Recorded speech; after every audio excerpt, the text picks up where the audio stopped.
नमस्कार दोस्तों। आज हम चलते हैं दूसरे टॉपिक की तरफ, जो कि हिंदी व्याकरण की दृष्टि से महत्वपूर्ण टॉपिक है, हिंदी वर्णमाला। तो आज हम हिंदी वर्णमाला की बात करेंगे। हिंदी वर्णमाला के बारे में जानने से पहले मैं आप लोगों से कहना चाहता हूँ, अगर आप लोगों को वीडियो अच्छी लग रही हो, समझ में आ रहा हो, तो प्लीज़ लाइक करें, शेयर करें और कमेंट करें। ये जो वर्णमाला की वीडियो होगी, ये आपके लिए बहुत ज़्यादा महत्वपूर्ण होगी, क्योंकि इसमें जो है यूपी टेट, सी टेट और जितनी भी गवर्नमेंट एग्ज़ाम है, उसमें आपको मदद मिलेगी। तो शुरू करते हैं। वर्णमाला क्या है?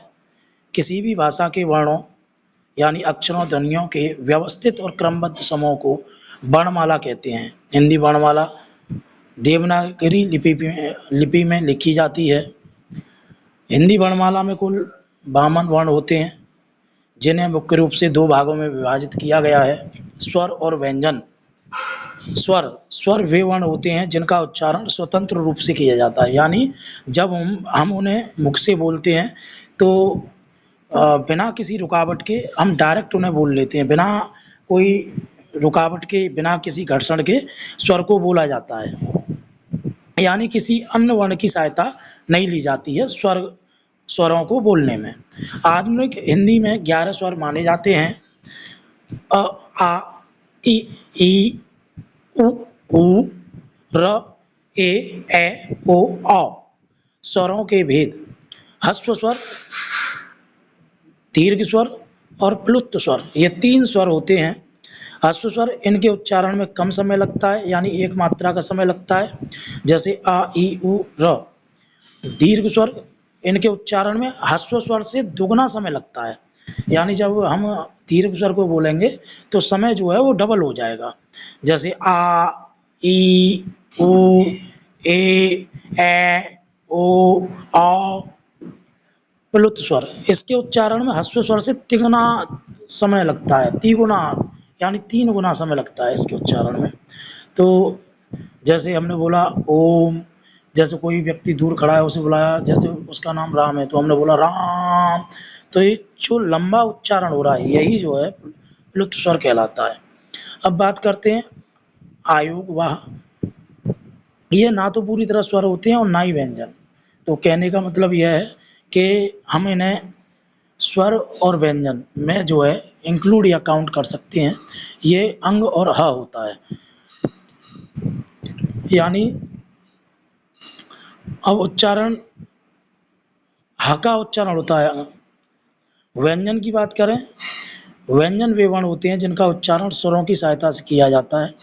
इनके उच्चारण में वायु मुख के किसी भाग, जैसे तालु, होठ, दंत से टकराकर बाहर निकलती है। कहने का मतलब यह है, जब भी हम व्यंजन बोलेंगे तो व्यंजन बोलते वक्त हमारे मुख में के किसी भी भाग में कोई ना कोई घर्षण उत्पन्न होगा। अगर घर्षण उत्पन्न होता है तो वो व्यंजन कहलाता है। और हम दूसरे शब्दों में ये भी कह सकते हैं कि स्वरों की सहायता से बोले गए वर्ण जो है वो व्यंजन कहलाते हैं। हिंदी में मूल व्यंजनों की संख्या 33 है, लेकिन कुछ अन्य वर्णों को मिलाकर इनकी कुल संख्या 41 या 45 तक हो जाती है।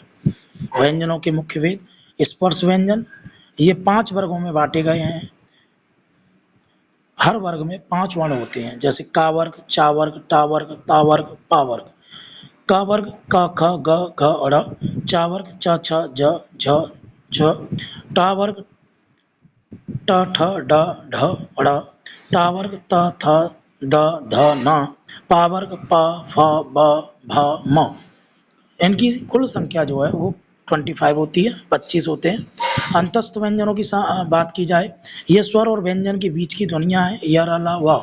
इन्हें जो है हम अर्ध स्वर भी कहते हैं। ये ध्यान रखना है, इन्हें हम अर्ध स्वर भी कहते हैं, कभी कभी पूछ लिया जाता है, तो इसका विशेष ध्यान देना है। ऊष्म संघर्षी व्यंजन, इनके उच्चारण में वायु रगड़ खाकर निकलती है, जिससे गर्मी ऊष्मा पैदा होती है, यानी जो स तालव्य, स मूर्धन्य, स दंत्य और ह कंठ। अन्य अतिरिक्त व्यंजन, ठीक है, तो ये स और ह, ये ऊष्म व्यंजन है। संयुक्त व्यंजन छ, त्र, ज्ञ और स्र होते हैं। कैसे इनका निर्माण होता है ये दिया गया है। इसके बाद में उच्चित या द्विगुण व्यंजन, ये जो है ये टा वर्ग के वर्णों के नीचे बिंदी लगाकर बनते हैं और इनका प्रयोग बीच या अंत में होता है। ये है आपके सामने नीचे दिए गए हैं वर्णमाला का सार। ठीक है, स्वर मैंने बता दिया, आयोवा, मूल स्वर, संयुक्त व्यंजन, द्विगुण व्यंजन और कुल वर्ण। तो इस तरह से 11 स्वर, 33 स्पर्श, 33 व्यंजन और द्विगुण व्यंजन, आयोवा और संयुक्त अक्षर मिला के 52 होते हैं। तो हिंदी वर्णमाला में कुल 52 यानी 52 अक्षर होते हैं। अब बहुत ज़्यादा महत्वपूर्ण जो चार्ट दिखाई दे रहा है आपको, अक्षर पूछा जाता है, वर्ण पूछे जाते हैं, कौन सा वर्ण, जैसे चा पूछ लिया, था वो पूछ लिया, फा पूछ लिया, रा पूछ लिया कि कौन सा वर्ण मुख के किस पार्ट से बोला जाता है। तो इसके लिए बहुत सीधी और आसान ट्रिक है, KTM2। KTM2 ये मैंने बना दिया है। के का मतलब कंठ, टी का मतलब तालु, एम का मतलब मूर्धा, डी का मतलब दंत, ओ का मतलब ओष्ठ। तो अगर कंठ से हम वर्ण बोलेंगे तो कंठ से अ, आ, क, ख, ग, घ, अण और हा। तालु से बोलने वाले वर्ण होंगे इ, ई, च, छ, ज, झ, य और स। मूर्धा से र, ट, ठ, ड, ढ, ढ़, र, स और दोनों द्विगुणित व्यंजन। दंत से त, थ, द, ध, न, ल और स। ओष्ठ से उ, ऊ, प, फ, ब, भ, म और व। इसके बाद कंठ तालव्य से ए और ए और कंठस्थ से ओ और औ। तो इस चार्ट को विशेष रूप से याद रखना है, KTM2। अगर इससे हम याद रखते हैं तो कभी भी हम वर्ण के उच्चारण में कभी भी किसी तरह की कोई गलती नहीं करेंगे। वीडियो अच्छा लगा हो तो लाइक करें, सब्सक्राइब करें और कमेंट करें। धन्यवाद।